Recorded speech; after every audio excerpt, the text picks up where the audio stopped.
नमस्कार, मैं आशित त्यागी युग करवट यूट्यूब चैनल पर आपका स्वागत करता हूँ। पेश है आज का बुलेटिन।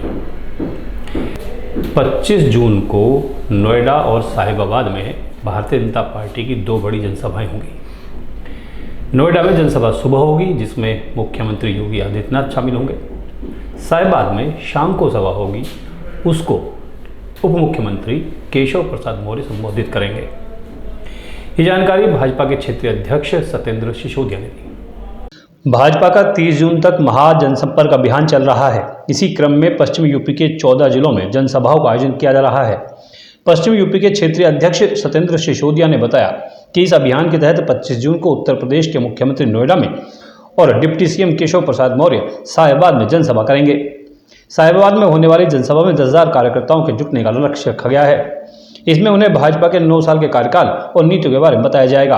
हमने कहा 10,000 हमारे कार्यकर्ता हैं और उससे अलग कितने भी आ जाए, 50,000 भी आ सकते हैं। मतलब मैसेज सभी को है कि सभी आए। सभी जनसभा का मतलब सभी के लिए है, ना कि कार्यकर्ता के लिए। नहीं, मैंने सिर्फ इतना कहा है कि 10,000 कार्यकर्ता है भाजपा का।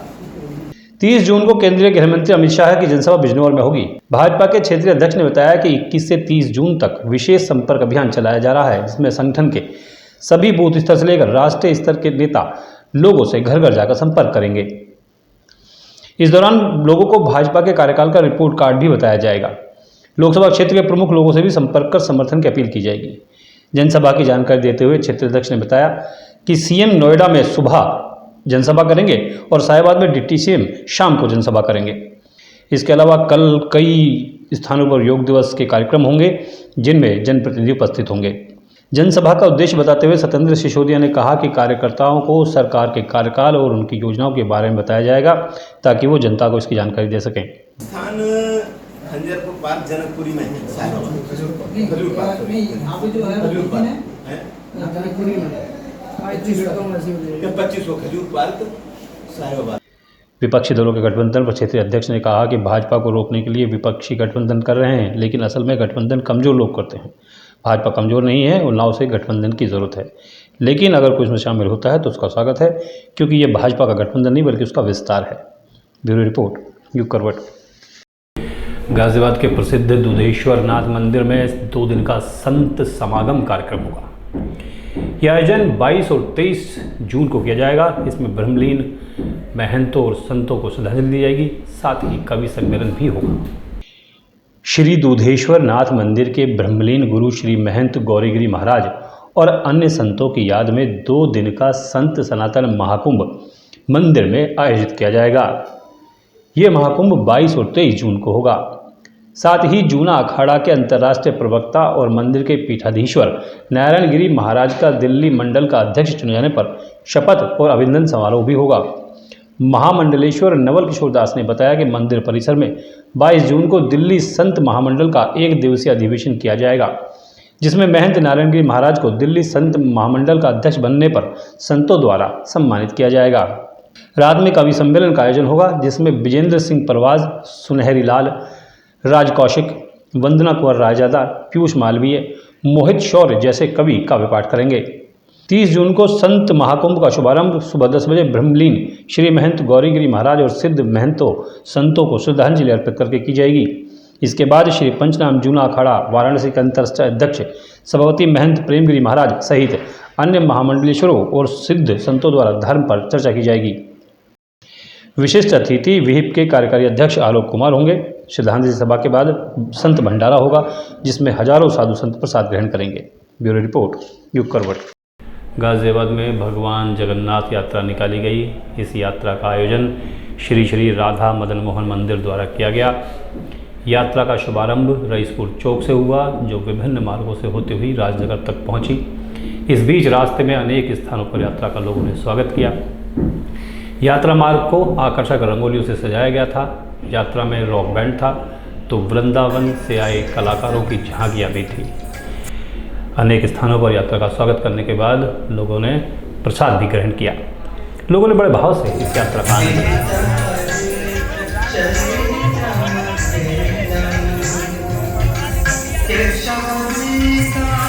प्राइवेट चिकित्सक एसोसिएशन और हनुमान मंगलमय ट्रस्ट ने संकल्प दिवस का आयोजन किया। एसोसिएशन पिछले 30 वर्षों से लगातार संकल्प दिवस मनाती आ रही है। इसमें भ्रूण हत्या रोकने और उसके लिए लोगों को जागरूक करने का संकल्प लिया जाता है। राज्यसभा सांसद अनिल अग्रवाल और विधायक अतुल गर्ग भी इस कार्यक्रम में शामिल हुए। प्राइवेट चिकित्सक वेलफेयर एसोसिएशन और हनुमान मंगलमय परिवार ट्रस्ट के तत्वाधान में संकल्प दिवस मनाया गया। कन्या भ्रूण हत्या रोकने और लोगों को जागरूक करने के लिए प्राइवेट चिकित्सक वेलफेयर एसोसिएशन और हनुमान मंगलमय परिवार ट्रस्ट प्रतिवर्ष कन्या भ्रूण हत्या क्यों नाम से कार्यक्रम करते हैं। आज के कार्यक्रम के मुख्य अतिथि राज्यसभा सदस्य डॉक्टर अनिल अग्रवाल रहे। उन्होंने कहा कि कन्या भ्रूण हत्या पाप नहीं महापाप है। जो इसके जिम्मेदार होंगे उनको इसकी सजा अवश्य मिलेगी। बेटी को कभी कमज़ोर नहीं समझना चाहिए। संस्था के अध्यक्ष बी.के. शर्मा ने कहा कि उनकी संस्था पिछले 29 वर्षों से कन्या भ्रूण हत्या रोकने के लिए संकल्प दिवस मनाती आ रही है। इसके माध्यम से सभी वर्गों को जागरूकता का संदेश दिया जाता है। शहर विधायक अतुल गर्ग ने कहा कि कन्या माता लक्ष्मी का रूप है और जिस घर में आती है उस घर में सुख समृद्धि अपने आप आ जाती है। उन्होंने कल्पना चावला, किरण बेदी, दुर्गा भाभी, रानी लक्ष्मीबाई, तीजन बाई आदि के अनेक उदाहरण देकर बताया कि महिलाएं अब किसी भी क्षेत्र में किसी से कम नहीं हैं। ब्यूरो रिपोर्ट, यू करवट। कौशाम्बी जिले के पुलिस कप्तान पर छेड़छाड़ का आरोप लगा तो पूरे पुलिस विभाग में हड़कंप मच गया। छेड़छाड़ का आरोप घर की घरेलू सहायिका ने लगाया था। सोशल मीडिया से लेकर तमाम जगह एसपी के आचरण पर सवाल खड़े हुए। डीजीपी कार्यालय से जांच की बात भी उठने लगी, मगर बाद में महिला ने सभी बातों को झूठा बता दिया, अपने आरोपों से मुकर गई। उसने कहा कि क्योंकि एसपी की पत्नी ने उसे नौकरी से निकाल दिया था, इसलिए एसपी को बदनाम करने के लिए उसने ये कदम उठाया और उसने खुद ही सभी आरोपों को झूठा बता दिया।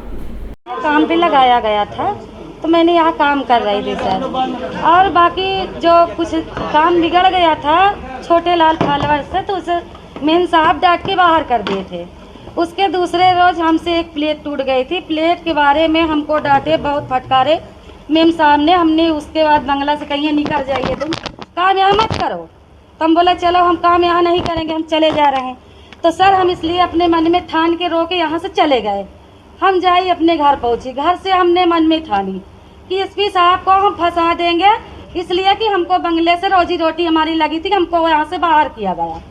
तो हम जाके वहाँ कागज भी बनवाया, मीडिया भी खबर दिया। हमने उनको गंदा आरोप लगा के हमने उनको घोषित किया। हम ये सब सरासर गलत है। हम वो आरोप जो लगाए थे आप लोग से चरम माफी चाहते हैं। आखिर क्यों लगाया था आपने आरोप? हमने इसीलिए लगाया था कि जो नौकरी से हमको निकाला गया, इसलिए हमने निकाल दिया। कौन लगवाया था आपसे आरोप? कोई लगवाया नहीं हमसे आरोप, हम अपनी मर्जी से लगाए। किसी दबाव में लगाए? कोई दबाव में नहीं, हम अपने मर्जी से लगाए थे। पशुपति पीर अखाड़े ने पूरे देश में फिल्म आदि पुरुष को बंद करने की, उस पर प्रतिबंध लगाने की मांग की है। अखाड़े के मार्तंड पशुपति का कहना है कि इस फिल्म से हिंदू धर्म की आस्था आहत हुई है, इसलिए इस पर पूरे देश में प्रतिबंध लगना चाहिए। जो ये आदि पुरुष फिल्म चल रही है थिएटरों में, इसको तुरंत बंद किया जाए, क्योंकि इससे हमारे बच्चे और हमारी संस्कृति का बहुत ज़्यादा नुकसान हुआ है। इन्हें शर्म आनी चाहिए जिन्होंने बनाया। इन जैसे मेरी मांग तो ये है कि क्या नाम है, जितने भी इसमें एक्टर थे और जिन्होंने बनाया सबको जेल जाना चाहिए। भारतीय किसान यूनियन लोक शक्ति ने कलेक्ट्रेट पर प्रदर्शन किया। संगठन ने बताया कि 9 अगस्त को लखनऊ के गन्ना संस्थान में महापंचायत का आयोजन होगा। इसमें किसानों की समस्याओं पर विचार विमर्श किया जाएगा। उसके बाद सरकार को वहां पास हुए प्रस्तावों से अवगत कराया जाएगा, जिनको लेकर राष्ट्रीय शिविर हरिद्वार में तय किया गया कि 9 अगस्त को लखनऊ में गन्ना स्थापना भारतीय किसान यूनियन लोक शक्ति की महापंचायत का आयोजन करेगी, जिसमें माननीय मुख्यमंत्री महोदय आदित्यनाथ योगी जी किसान प्रतिनिधि मंडल से वार्ता करने का कष्ट करेंगे तथा अपने द्वारा किए गए वादे को, जो कि बजट सत्र में पास किया था, कृषि की बिजली मुफ्त करने की कृपा करेंगे। ये था आज का बुलेटिन। अब खबरों का पोस्टमार्टम।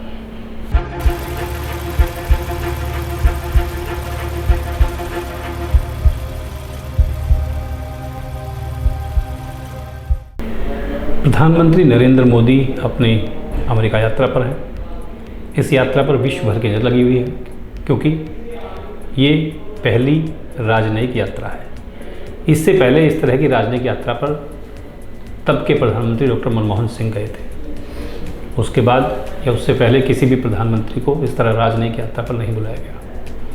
इस यात्रा को लेकर खासकर दो देश चीन और पाकिस्तान बहुत सजग है। प्रधानमंत्री की यात्रा में क्या क्या होगा, इस पर कई दिन से चर्चा चल रही है, पूरा प्रोग्राम डिस्कस किया जा रहा है। अब जिन लोगों से प्रधानमंत्री की व्यक्तिगत मुलाकात होगी उनकी सूची भी बाहर आ गई है। बताया जा रहा है कि प्रधानमंत्री नरेंद्र मोदी लेखक निकोलस नासिर तालिब और निवेशक रे डालियो से भी मुलाकात करेंगे। अधिकारियों के मुताबिक जिन प्रमुख हस्तियों के प्रधानमंत्री से मिलने की संभावना है उनमें Falu Shah, Jeff Smith, Michael Froman, Daniel Russel, Elbridge Colby, Peter Agre, Stephen Kalesko और चंद्रिका टंडन शामिल हैं। युग करवट समाचार पत्र में दैनिक कॉलम प्रकाशित होता है जिसे एडिटर इन चीफ सलामत जी लिखते हैं। इसका नाम तीसरी आंख है। तीसरी आंख में आज जो कुछ लिखा गया है वो मैं आपको बताना चाहता हूँ। तीसरी आंख में लिखा गया है कि गाज़ियाबाद लोकसभा सीट से 2 बार प्रचंड जीत के साथ गाज़ियाबाद का लोकसभा में प्रतिनिधित्व करने वाले रिटायर्ड जनरल वीके सिंह पर भाजपा इस बार भी भरोसा करेगी, ऐसी उम्मीद गाज़ियाबाद के लोग लगा बैठे हैं। लेकिन चुनाव में कोई भी टिकट मांग सकता है, उसके लिए प्रयास कर सकता है, इस पर कोई पाबंदी नहीं है। टिकट के लिए जोर आजमाइश कर रहे एक बड़े नेता का कहना है कि टिकट मांगने पर कोई पाबंदी नहीं है, कोई भी मांग सकता है। उनका ये भी कहना है कि भाजपा में कब क्या हो जाए, कब कौन ऊपर से आ जाए, कुछ पता नहीं चलता। दरअसल 2014 में जिन लोगों ने पर्दे के पीछे रहकर और 2019 में पर्दे के सामने आकर वीके सिंह के टिकट का विरोध किया था, अब वो लोग खुद तो सामने नहीं आ रहे हैं, लेकिन कहीं ना कहीं पर्दे के पीछे से राजनीति हो रही है।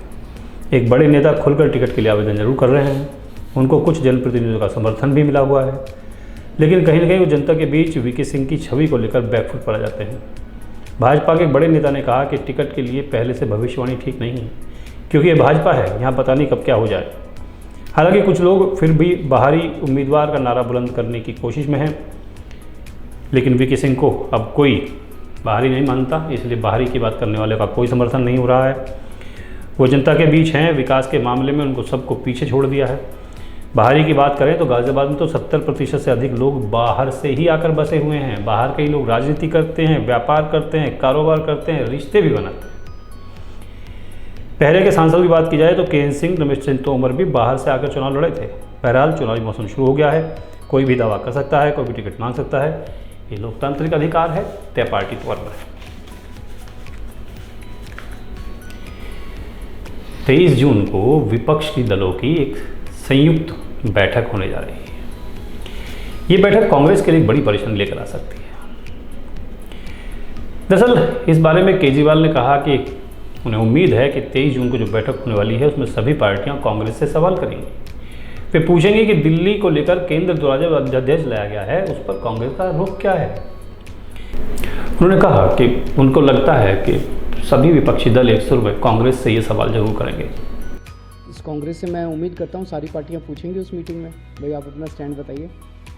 और मैं समझता हूँ कि सबसे पहला उस मीटिंग का सबसे पहला एजेंडा होगा अध्यादेश, कि दिल्ली के अंदर जनतंत्र को ख़त्म करने के लिए, और मैं वहाँ सारी पार्टियों को समझाऊंगा, टेक्निकली भी कॉन्स्टिट्यूशन लेके जाऊंगा, मैं संविधान लेके जाऊंगा, कि आप ये ना समझें कि ये दिल्ली आधा राज्य है इसलिए दिल्ली के बारे में ये अध्यादेश आया है। ये अध्यादेश तमिलनाडु में भी आ सकता है, ये अध्यादेश महाराष्ट्र में भी आ सकता है, वेस्ट बंगाल में भी आ सकता है, पंजाब में भी आ सकता है। कंकरेंट लिस्ट की जितने सब्जेक्ट्स हैं, केंद्र सरकार अगर अब इसी तरह का अध्यादेश लाती है तो फुल स्टेट्स के अंदर भी कंकरेंट लिस्ट के सब्जेक्ट्स को वो ख़त्म कर सकती है। इलेक्ट्रिसिटी हो गया, एजुकेशन हो गया, कई सारे सब्जेक्ट्स हैं कंकरेंट लिस्ट के अंदर जिनको इस किस्म का अध्यादेश लाके फुल स्टेट्स के अंदर ख़त्म किया जा सकता है। दिल्ली के मुख्यमंत्री कहते हैं कि उनको लगता है कि इस बैठक का सबसे पहला एजेंडा केंद्र का अध्यादेश होगा जिसने दिल्ली में लोकतंत्र खत्म कर दिया है, और वो अपने साथ इस बैठक में संविधान की एक प्रति भी लेकर जाएंगे। केजरीवाल ने कहा कि वो दूसरी पार्टियों को समझाएंगे कि उन्हें अब ये नहीं सोचना चाहिए कि दिल्ली आधा राज्य है तो इसे वहाँ अध्यादेश लाया जाए। कल को तो तमिलनाडु में भी ऐसा कर सकते हैं या किसी भी दूसरे राज्य में कर सकते हैं। ये लोग समवर्ती सूची को भी समाप्त कर सकते हैं। ये लोग से मतलब केजरीवाल का भाजपा सरकार से था। एक शब्द अक्सर हम लोग सुनते हैं, दिल्ली एनसीआर। आप जानते हैं दिल्ली एनसीआर का मतलब क्या होता है? मैं आपको बताता हूँ। देखिए, देश की राजनीति दिल्ली का इतिहास बहुत पुराना ही हम जानते हैं, बहुत महत्वपूर्ण भी है। सांस्कृतिक और राजनीतिक महत्व भी यहाँ सबसे ज़्यादा है। दिल्ली में आपको पुराने इतिहास से लेकर आधुनिकता की झलक दिख जाएगी। दिल्ली में आप नई दिल्ली और पुरानी दिल्ली भी सुनते होंगे, साथ ही NCR का नाम भी हम सुनते हैं। दिल्ली देश की राजधानी है, केंद्र द्वारा शासित है। दिल्ली में 11 ज़िले हैं, एक ज़िला नई दिल्ली है। दिल्ली उत्तर, पश्चिम, दक्षिण में हरियाणा राज्य से घिरी हुई है, जबकि इसके पूर्व में उत्तर प्रदेश है। दिल्ली के कुछ इलाकों को पुरानी दिल्ली कहा जाता है। इन इलाकों का इतिहास में जिक्र है। नई दिल्ली की आधारशिला 12 दिसंबर 1911 को दिल्ली दरबार के दौरान एम्पायर जॉर्ज पंचम ने रखी थी। इसे British architect sir Edwin Lutyens और सन हर्बर्ट बेकर ने डिज़ाइन किया था। नई दिल्ली का लुटियंस जोन इन्हीं के नाम से चर्चित भी रहता है। नई दिल्ली में जो प्रमुख इमारतें हैं उनमें राष्ट्रपति भवन है, इंडिया गेट है, भारत की संसद है, लोधी गार्डन है, अक्षरधाम मंदिर है, कनॉट प्लेस है, जंतर मंतर है। यहाँ के मार्गों और इमारतों की वास्तुकला ज़्यादातर पश्चिम वास्तुकला से प्रभावित है। पुरानी दिल्ली को शाहजहाँ ने 17वीं शताब्दी में बसाया था। आगरा छोड़ने के बाद शाहजहाँ ने इसे अपनी राजधानी बनाया। 17वीं शताब्दी से पहले कई बार दिल्ली बसी भी और उजड़ी भी। यहाँ खिलजी, तुगलक मुगलों ने राज किया। शाहजहाँ ने जब इसे बसाया तो इसे शाहजहानाबाद के नाम से जाना जाता था। इसी इलाके को अब पुरानी दिल्ली कहते हैं। पुरानी दिल्ली में मुगल काल के किले, भवन, मकबरे, ऐतिहासिक स्थल देखने को मिल जाएंगे। मशहूर बाज़ार चांदनी चौक, खारी बावली का मसाला बाज़ार, चावड़ी बाज़ार, दरीबा कालान, चोर बाज़ार आदि भी पुरानी दिल्ली में ही हैं। जामा मस्जिद भी पुरानी दिल्ली में आती है। यहाँ लाल किला, दिल्ली गेट, अजमेर गेट, जैन मंदिर भी दर्शनीय हैं। दिल्ली का इतिहास ईसा पूर्व 6वीं शताब्दी का बताया जाता है। यहाँ अलग अलग 7 शासकों का शासन रहा, इसमें खिलजी वंश, तुगलक वंश, सैयद वंश, लोधी वंश और अंत में मुगलों ने राज किया। जन सामान्य में ये चर्चा रहती है कि दिल्ली 7 बार जुड़ी और 7 बार बसी। चंद्रबरदाई की रचना पृथ्वीराज दासों में तोमर वंश के राजा अनंगपाल को दिल्ली का संस्थापक बताया गया है। दिल्ली में तोमर वंश का शासन 900 से लेकर 1200 ईस्वी तक माना जाता है। दिल्ली या दिल्ली का शब्द का प्रयोग उदयपुर में प्राप्त शिलालेखों में मिला है, जो 1117 ईस्वी के बताए जाते हैं। कुछ इतिहासकारों का मानना है कि दिल्ली शब्द दहलीज से बना है, जिसका मतलब चौखट होता है। इसे सिंधु गंगा समभूमि के प्रवेश द्वार के तौर पर देखा जाता है। कुछ इतिहासकार मानते हैं कि दिल्ली का नाम राजा ढिल्लू के दिल्ली का 800 ईस्वी पूर्व से माना जाता है। यह मध्यकाल का बसा हुआ शहर था, जो वर्तमान में महरौली के पास है। 12वीं शताब्दी में राजा अनंगपाल तोमर ने लालकोट से अपना शासन चलाया। लालकोट की इमारत महरौली में देखने को मिल जाती है। इसके बाद 1170 ईस्वी में दिल्ली या दिल्ली के शब्द का प्रयोग उदयपुर के लेखकों में जो शिलालेख है वहाँ पर मिला है। दिल्ली राष्ट्रीय राजधानी क्षेत्र जो है, जिसे हम दिल्ली NCR कहते हैं, उसमें दिल्ली, उत्तर प्रदेश, हरियाणा और राजस्थान के शहर शामिल हैं। दिल्ली से कई सौ किलोमीटर तक NCR का विस्तार हो चुका है। राष्ट्रीय राजधानी क्षेत्र 1985 के नियोजन बोर्ड के कानून के अनुसार उत्तर प्रदेश, हरियाणा और राजस्थान के 23 जिले NCR में शामिल हैं। उत्तर प्रदेश से बागपत, बुलंदशहर, गौतम बुद्ध नगर, गाज़ियाबाद, मुजफ्फरनगर, मेरठ, हापुड़। हरियाणा से करनाल, जिंद, महेंद्रगढ़, भिवानी, पलवल, चरखी दादरी, गुड़गांव, फैजाबाद, झज्जर, रेवाड़ी, सोनीपत, पानीपत, रोहतक और नूंह NCR क्षेत्र में आते हैं। राजस्थान से अलवर और भरतपुर दोनों जिले दिल्ली NCR का हिस्सा हैं। ये था आज का खबरों का पोस्टमार्टम। आज के लिए बस इतना ही। गाज़ियाबाद और उसके आसपास की तमाम खबरों को देखने के लिए देखिए युग करवट, और विस्तृत रूप से जानकारी पाने के लिए पढ़िए युग करवट समाचार पत्र। युग करवट यूट्यूब चैनल को सब्सक्राइब करें, वीडियो को लाइक करें, शेयर करें और कमेंट जरूर करें। आपके कमेंट हमारे लिए बहुत महत्वपूर्ण है। नमस्कार।